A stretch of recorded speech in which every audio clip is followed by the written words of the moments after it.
Hey everybody, Alex Kazor, SteelersDepot.com back for another Pittsburgh Steelers preview, getting you ready for the Pittsburgh Steelers Week 10 matchup against the Cincinnati Bengals. The Bengals come in 2-5-1. The Steelers, of course, are 8-0, trying to make it 9-0. So here are some things to watch for tomorrow's game.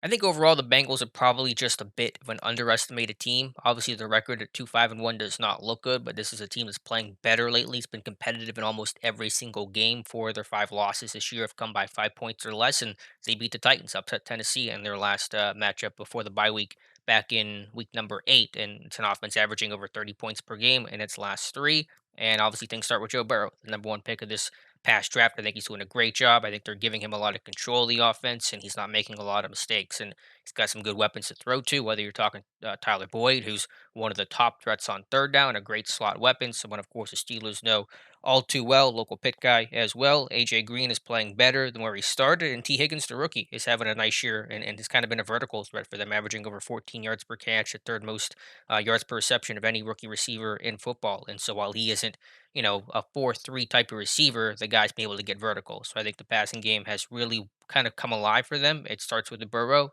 They got some great receivers. The line, of course, has struggled to protect Burrow.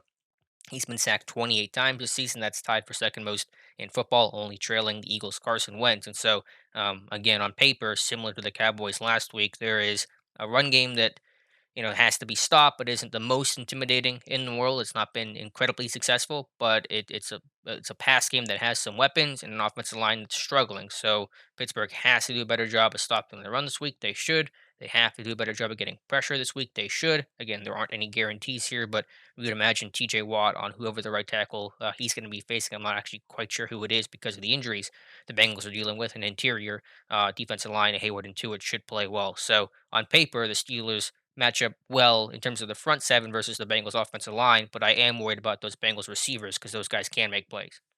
And defensively, the Pittsburgh Steelers should match up well in the trenches against the Bengals. And obviously last week again a similar story.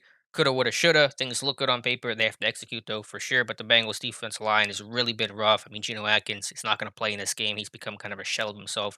Unfortunately, really the only consistent source of production this defense has had. Talking about the Bengals is Carl Lawson. He's leading the team with 3.5 sacks. As a defense as a whole, they only have 11 sacks this season. Lawson, the only one with more than one sack on the year. Now, granted, Sam Hubbard's been hurt. He should come back in this game. That'll be helpful for them. But overall, the Steelers need to be able to come out, to be physical, to dominate the trenches, to win the point of attack, things they haven't done well enough the last 2 weeks. If they do that, they should be okay. If not, then I think you're in for a close game.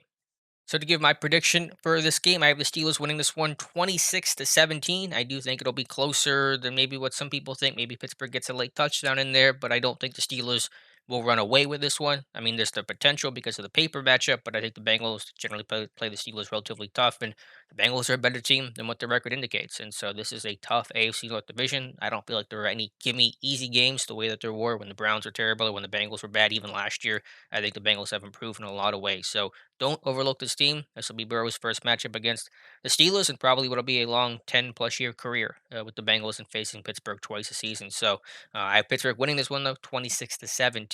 We'll see how right I am. What do you guys think? What do you think will be the score and the outcome of the game? Let me know your thoughts in the comments below. Thank you guys so much for watching. We'll have a recap about this game tomorrow evening after things wrap up after the 4:25 kickoff, and when the game ends, we'll hop back on YouTube and talk about what happened and the reality of it as opposed to our projection and speculation. But anyway, let me know your thoughts in the comments below. Thank you guys so much for watching, and we'll talk to you soon.